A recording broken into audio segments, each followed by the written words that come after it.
बिस्मिल्लाहिर्रहमानिर्रहीम। अस्सलाम वालेकुम नाज़रीन, हज़रत ज़ुल्क़रनैन अलैहिस्सलाम अल्लाह ताला के बड़े जलीलुल क़दर पैगंबर या वली थे, या वो क्या थे ये हम अब तक नहीं जान सके। लेकिन हम ये समझते और जानते हैं कि हज़रत ज़ुल्क़रनैन अलैहिस्सलाम अल्लाह ताला के बहुत ही मुक़र्रब बंदे थे।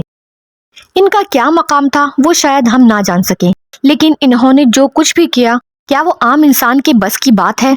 ज़ुल्क़रनैन अलैहिस्सलाम का जिक्र अल्लाह पाक ने कुरान करीम में मुख्तलिफ मकामात पर किया, और इनका सबसे ज्यादा तफसीली तस्करा सूरह कहफ में मौजूद है। सूरह कहफ में अल्लाह रब्बुल इज़्ज़त ने ज़ुल्क़रनैन अलैहिस्सलाम के तमाम सफ़रों की तफसील बयान फरमाई है, और ये बताया है कि अल्लाह रब्बुल इज़्ज़त ने इन्हें किस कदर ताकत, क़ुव्वत, हिकमत और रसाई अता फरमाई थी। हम इंसान इसी हवाले से महदूद हैं कि हमारे पास ताकत है, क़ुव्वत है और अक़ल भी। यहाँ पे रसाई से क्या मुराद है और किस तरह की रसाई हज़रत ज़ुल्क़रनैन अलैहिस्सलाम को अल्लाह रब्बुल इज़्ज़त ने दी थी?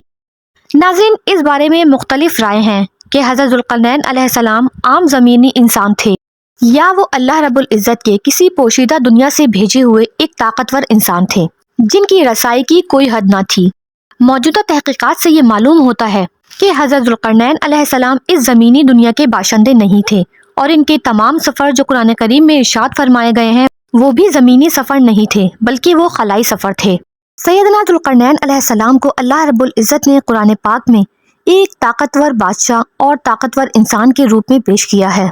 हर बार इनके सफ़र से पहले अल्लाह ताला ने जो अल्फाज इस्तेमाल किए वो सामान्य सफ़र को दुरुस्त करने और सफ़र करने के हैं। हम इस चीज़ से ये तौजीह तो ले सकते हैं कि सैयदना ज़ुल्क़रनैन अलैहिस्सलाम किसी लश्कर के सरदार थे, या इनके पास कोई लश्कर था जिसका सामान दुरुस्त करना पड़ता था। गौर की बात यह है कि ज़मीन में इतने लंबे सफ़र नहीं हो सकते कि जिनके लिए हर बार नया सामान बनाया जाए, और फिर हर सफ़र का सामान भी अलग हो, जिस तरह कुरान करीम की आयतों से हमें इशारा मिलता है।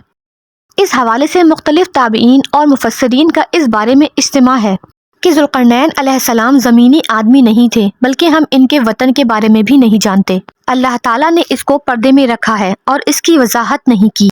ज़ुल्क़रनैन अलैहिस्सलाम का ज़्यादातर तस्करा याजूज माजूज के सिलसिले में आता है, और आज हम आपको इसी बारे में बताएंगे। नाज़रीन, याजूज माजूज की ज़मीन की तरफ सफ़र करने से पहले भी ज़ुल्क़रनैन अलैहिस्सलाम ने बहुत सारे सफ़र किए, जिनमें से एक सफ़र का हाल हम आपको बताए देते हैं। कुरान करीम में मज़कूर है कि ज़ुल्क़रनैन अलैहिस्सलाम एक ऐसी जगह पर पहुँचे जहाँ पर सूरज यूँ ग़ुरूब होता कि जैसे किसी कीचड़ वाले चश्मे में डूब रहा हो। हम ये बात जानते हैं कि सूरज हमें ग़ुरूब होता हुआ नजर आता है। दरअसल सूरज ग़ुरूब नहीं होता, सूरज का ग़ुरूब होते हुए नजर आना जमीन की गर्दिशी हरकत की वजह से है, जो अपने महवर के गिर्द करती है। तो वो कौन सी जगह है जहाँ पर सूरज यूं डूबे जैसे किसी कीचड़ वाले चश्मे में डूब रहा हो? कीचड़ वाले चश्मे से यहाँ पर मुराद दलदल है कि कोई भी कितनी भी चीज ताकतवर क्यों ना हो, इस दलदल से बच नहीं सकती और डूब जाती है। सोचने वाली बात यह है कि कीचड़ वाला चश्मा इतना ताकतवर कैसे हो सकता है कि वो सूरज को अपने अंदर डुबो ले।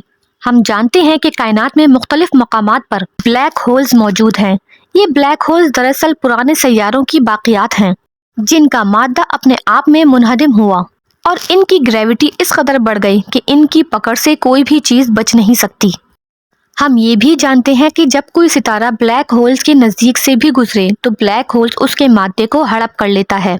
कोई भी सितारा कितना भी ताकतवर क्यों ना हो, किसी भी ब्लैक होल से कभी भी बच नहीं सकता। तो यहाँ पर हम समझ सकते हैं कि अल्लाह रब्बुल इज़्ज़त ने सूरज के डूबने से मुराद हमारे सूरज की नहीं ली, किसी और सितारे को ब्लैक होल में मद्धम करते हुए और डूबते हुए हज़रत ज़ुल्क़रनैन अलैहिस्सलाम को दिखाया। यानी कि हज़रत ज़ुल्क़रनैन अलैहिस्सलाम किसी ऐसी जगह पर पहुँचे जहां वो सितारा किसी ब्लैक होल की खुराक बन रहा था और उसमें डूब रहा था। इस बात से साबित होता है कि सैयदना ज़ुल्क़रनैन अलैहिस्सलाम कोई ज़मीनी आदमी नहीं थे। उनका लश्कर कोई ऐसा लश्कर नहीं था कि जिसका सामान दुरुस्त करना पड़ता। नाज़रीन, सामान दुरुस्त करने से मुराद यहाँ पर वो तैयारी है कि जो हज़रत ज़ुल्क़रनैन अलैहिस्सलाम किसी खलाई सफ़र पर रवाना होने से पहले किया करते थे।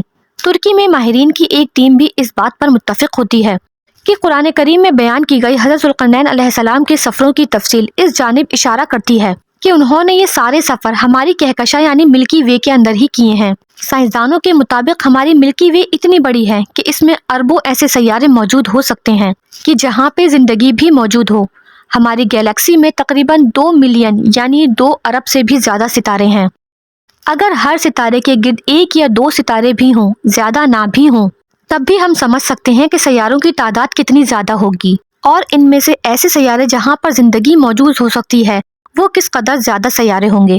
اس سے صاف ظاہر ہے کہ حضرت ذوالقرنین علیہ السلام نے اپنے تمام سفر ایسی جگہوں پر کیے جو خلا میں وہ مقام ہیں جہاں پر زمین کے علاوہ بھی زندگی موجود ہے۔ اگر ہم یاجوج و ماجوج کی بات کریں تو کئی مفسرین یہ کہتے ہیں کہ یاجوج و ماجوج سے مراد چینی اور روسی لوگ ہیں، جبکہ حدیث میں یاجوج و ماجوج کی جو نشانیاں بتائی گئی ہیں وہ چینی اور روسیوں سے بالکل مختلف ہیں۔ احادیث میں بتا دیا گیا ہے کہ یاجوج و ماجوج کی تعداد اتنی زیادہ ہے کہ جب وہ زمین پر آئیں گے تو ایسے آئیں گے جیسے بلندی سے پانی نشیب میں آتا ہے۔ یہی مثال ظاہر کرتی ہے کہ وہ خلا سے آئیں گے اور زمین پر کہیں بھی موجود نہیں۔ دوسری مثال یہ بھی بتا دی گئی ہے کہ ان کی تعداد اتنی زیادہ ہوگی یہ پوری زمین کی وسعت کے باوجود بھی یہاں پہ ایک ہجوم کی صورت میں جمع ہوں گے اور اللہ تعالیٰ انہیں ایک بیماری کا نشانہ بنا کر ہلاک کرے گا۔ احادیث میں ذکر ہے کہ یاجوج ماجوج اتنی زیادہ تعداد میں ہوں گے کہ وہ زمین کے تمام سمندروں کو پی کر خشک کر دیں گے۔ انسانوں کی تعداد جتنی ہی زیادہ کیوں نہ ہو، اول تو وہ سمندروں کا پانی نہیں پی سکتے، دوسرا اتنی زیادہ مقدار میں نہیں پی سکتے کہ سمندر ہی خشک ہو جائیں، اس لیے چینی اور روسی یاجوج ماجوج نہیں ہو سکتے۔ اس بات سے صاف ظاہر ہوتا ہے کہ سیدنا ذوالقرنین علیہ السلام جب کسی ایسی جگہ پر پہنچے جہاں کے لوگوں نے ان سے یاجوج و ماجوج کے حملے کی شکایت کی تو وہ دراصل خلا میں کوئی اور سیارہ تھا جہاں پر زندگی موجود تھی۔ ذوالقرنین علیہ السلام نے اس راستے کو جس پر یاجوج و ماجوج آباد تھے اور جس راستے سے گزر کر وہ سیارے پر حملہ آور ہوتے تھے، اس پورٹل یعنی اس راستے کو بند کر دیا۔ بند کرنے کی ٹیکنالوجی بھی حضرت ذوالقرنین علیہ السلام کے پاس تھی اور انہوں نے اس کے لیے پگھلے ہوئے لوہے اور تانبے کا استعمال کیا۔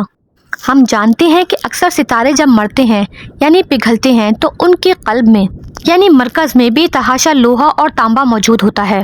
اس سے صاف ظاہر ہے کہ سیدنا ذوالقرنین علیہ السلام کی ٹیکنالوجی کتنی جدید تھی کہ انہوں نے مرتے ہوئے ستاروں کے مرکز سے اس پگھلے ہوئے لوہے اور تانبے کو نکال لیا اور اس راستے کو بند کرنے کے لیے استعمال کیا جس سے یاجوج و ماجوج آتے تھے۔ اتنی بڑی دیوار زمین پہ ہم جانتے ہیں کہ آج کے دور میں کہیں بھی موجود نہیں، اور نہ ہی اتنی بڑی تعداد میں یاجوج و ماجوج کہیں بھی موجود ہو سکتے ہیں کہ وہ ہماری نظروں سے چھپ جائیں۔